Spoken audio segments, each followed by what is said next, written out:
Bismillahirrahmanirrahim. Tajuk yang ke-15 tentang imanu ammatin nasi wa fuqaraihim. Berimannya. Kalau terjemahan masdar, keimanan. Ammah, orang awam. Ammatin nas, orang ni awam. So, orang awam. Berimannya orang awam. Bukan orang bangsawan ni. Orang bangsawan ni dah tolak tadi.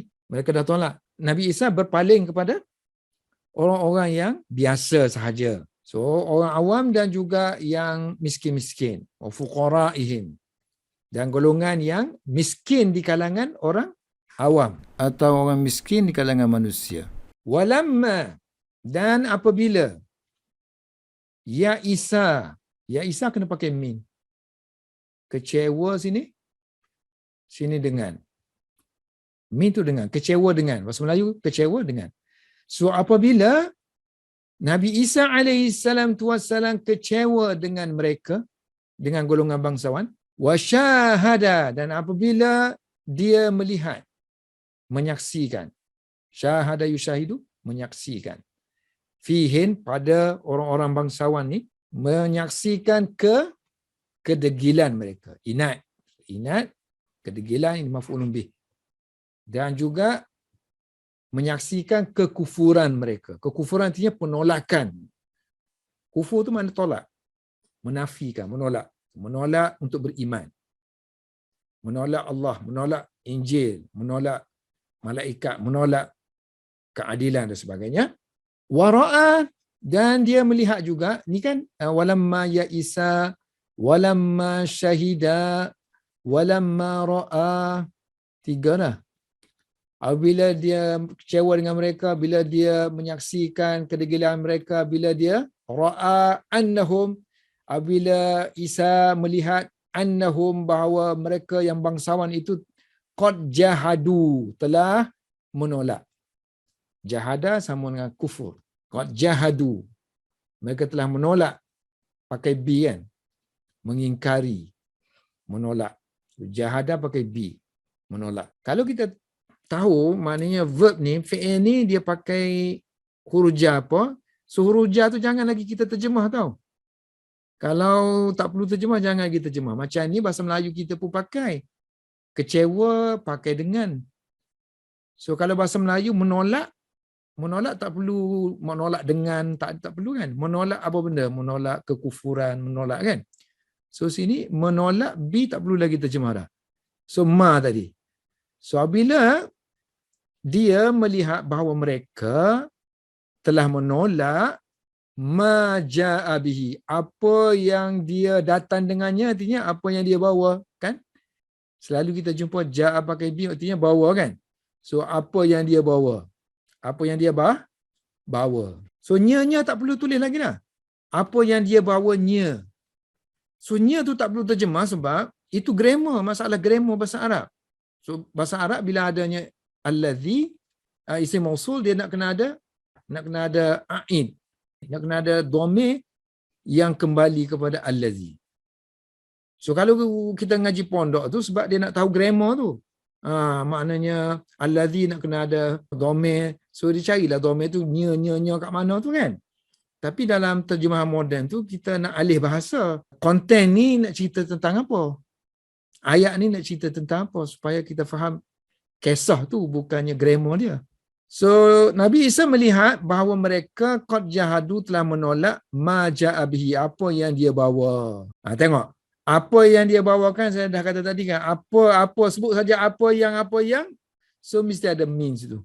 Apa yang dia bawa berupa ayatin, ayat-ayat yang bayyinatin, yang jelas. Ayat-ayat dalam Injil tu semuanya jelas-jelas cerita tentang syurga, neraka semua kan, Allah. Dan apa yang dia bawa berbentuk mukjizatin, berupa mukjizat. So banyak mukjizat yang dia bawa yang semuanya bahirah. Yang bahirah ni yang hebat, yang tak boleh dikalahkan. So yang hebat, yang mana Istaiqanatha anfusuhum, diri mereka meyakininya. Bukan mereka tak tahu itu mukjizat. Mereka tahu itu bukan sihir, itu memang mukjizat. Mereka pun yakin dengan mukjizat tu. Ini penjelas kepada mukjizat lah. Artinya mereka menolak apa yang dia bawa berupa ayat-ayat suci yang jelas dan juga mukjizat yang hebat yang mereka sendiri meyakininya. Bila sampai dah tahap gitu, mereka yakin pun juga. Mereka dah yakin tapi tak mau terima. Dan mereka wastasgharuhu, apabila mereka meremehkannya, menghinanya, menganggap dia tu rendah. Wastasgharuhu, meremehkan dia. 1, 2, 3. Yang ni yang keempat. Dan mereka apabila mereka meremehkannya, menghinanya, li'annahu, kerana dia lam yakun sahiba haulin, dia bukan orang yang memiliki sahib, ni bukan. So, dia bukan orang yang memiliki haulin wa taulin. Haulin, kekuatan. Taulin, kekayaan. Okey, penyambut kepada lama ni belum lagi datang ni. Apabila sekian sampai sini, apabila dia dah kecewa dengan mereka, bila dia dah menyaksikan kedegilan mereka, apabila dia melihat mereka ni menolak kitab, Injil dan mukjizat-mukjizat yang sejelas-jelasnya, apabila mereka meremeh ataupun menghinanya kerana dia tidak memiliki kekuatan dan juga kekayaan, maka akbala, maka dia menuju. Artinya dia berpaling kepada orang awam lah. Akbala, dia menghala ke, ataupun dia menuju kepada orang awam. Ataupun kita kata dia berpaling kepada orang awam. Berpaling menuju ke orang awam. Tidak lagi berpaling kepada orang kaya. Ala ammatin nas. Dan juga golongan miskin di kalangan mereka. Wa fuqara'ihim. Bahasa Arab, kalau semakin tinggi bahasanya, dia semakin panjang lah. Itu yang jadi payah sangat tu. Ayat tu semakin payah. Dia senang tu kan apa? Senang kalau kita vocabulary ni banyak yang kita tahu. Kalau vocabulary tu kita banyak tahu, kita boleh agak. Kalau kita vocabulary miskin, walaupun kita tahu kaedah bahasa Arab, kawaid tu tahu, payah juga. So dia dua-dua nak kena strong lah. Vocabulary nak kena kaya, kaedah nak kena tahu. Waqad lanats. Telah lembut. Lana, lembut. Apa yang lembutnya? Qulubuhum. Ini fa'il. Hati mereka tu telah lembut. Hati golongan ni kan. Fuqara. Ammatun nas. Wasafat nufusuhum. Safa. Clean. Pure. Jiwa mereka bersih. Safa. Li'anna. Kerana mereka. Li'annahum, kerana mereka ni makan. Akala ya'kulu. Mereka makan dengan kaddi, dengan usaha. Kadun. Ini sebab B aja, D kan, asalnya kadun. So mereka makan hasil ni kan. Mereka makan dengan penak lelah, artinya hasil daripada penak lelah tangan mereka. Biasanya buat kerja dengan tangan kanan. So disebutlah tangan kanan. Ibu bapa kadang sebut bapa aja, tapi maksud dia ibu bapa. Dan B1 bikaddi. Mereka makan dengan usaha yaminihim, tangan kanan mereka. Yang kedua bi araki. So mereka makan dengan ataupun melalui lah. So, melalui usaha. B ni makna melalui. Dengan kan? Dengan tu artinya melalui. Melalui usaha ataupun dengan tangan kat sini, melalui araki. Peluh. Arak. Yang ada pada jabinihim. Pada dahi mereka. So makan dengan titik peluh. Titik peluh ni kata araqib jabin. Titik peluh mereka. Dan mereka ni la yatafakharuna. Tidak berbangga-bangga. Binasabin. Dengan keturunan. Dengan nasab. Nasab keturunan. Nak bubuh dua-dua boleh. Nasab keturunan. Ataupun dengan keturunan. Wala yatatawaluna. Dalam hadis ada kan? Akhir zaman kan? Tanda-tanda akhir zaman. Yatatawaluna fil bunyan. So mereka berlomba-lomba buat bangunan tinggi-tinggi. Yang sini la yatatawaluna, mereka tidak berlomba-lomba lah untuk mencapai ketinggian jah kedudukan dan juga mansib jawatan. Tak berebut jawatan. Tak berebut kedudukan. Fa'amanat, maka berimanlah minhum, di kalangan mereka, satu puak, ta'ifatun fiha, dalam puak tu adanya al-qassaruna. Qassarun, orang yang mencuci pakaian.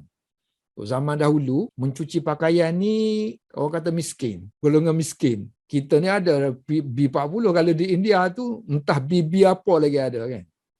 Memang di India masa saya belajar dulu, golongan dipanggil dobi. Kita panggil dobi sini kan.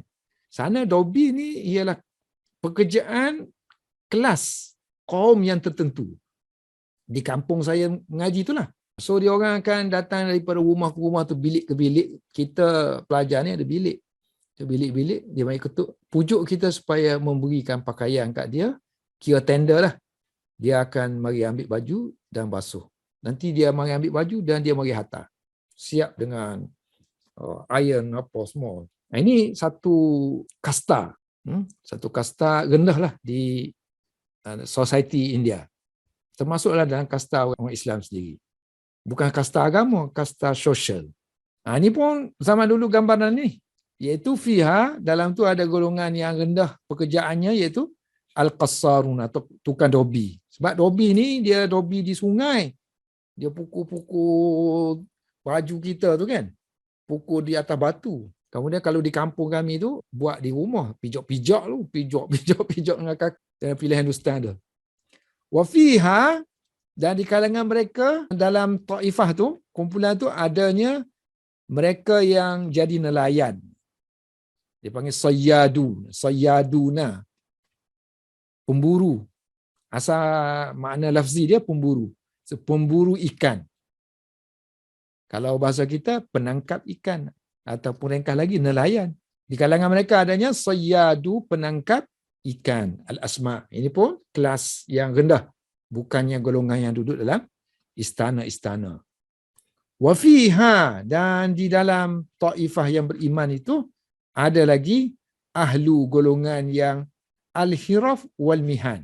Ini artinya orang yang bekerja ni. Bukannya orang-orang yang kerja-kerjaan. Orang-orang istana, bukan orang istana.